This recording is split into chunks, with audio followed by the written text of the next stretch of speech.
So welcome to Praveen education institute. இந்த வீடியோவில் நம்ம என்ன பார்க்க போகிறோம்னா, இந்த கொஷனுக்குள்ள புக் ப்ரூஃப் தான் பார்க்க போகிறோம். Arrange the following events in chronological order.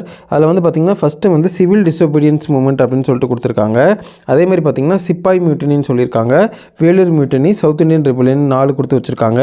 So இதுக்கு உண்டான இயரில் என்னென்ன அப்படின்னா, சிவில் டிசோபீடியன்ஸ் மூவ்மெண்ட் வந்து 1930 வரும். அதேமாதிரி சிப்பாய் மியூட்டனி வந்து பார்த்திங்கன்னா 1857, அதாவது கிரேட் ரிவால்ட்டை தான் வந்து நம்ம வந்து சிப்பாய் மியூட்டனின்னு சொல்கிறாங்க.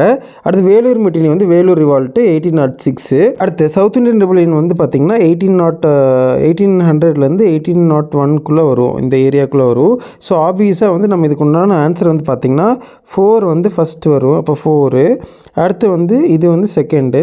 அப்போ 4 3 2 1 இதுதான் இதோட answer. So answer D option.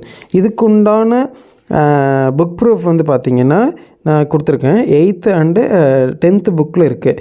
So south Indian rebellion வந்து 1800 1801 வரையும், அதே மாதிரி வேலூர் ரிவால்ட் வந்து 1806 வரையும். அதுக்கப்புறம் வந்து கிரேட் ரிவால்ட்டுங்கிறது தான் சிப்பாய் மியூட்டனி, அது வந்து 1857. அதே மாதிரி சிவில் டிசோபீடியன்ஸ் மூமெண்ட் வந்து 1930. ஸோ அதைத்தான் இந்த இடத்துல வந்து சொல்கிறாங்க, குரோனாலஜிக்கல் ஆர்டரு. அவ்வளோதான். நன்றி. மீண்டும் அடுத்த வீடியோவில் சந்திப்போம். தேங்க்யூ.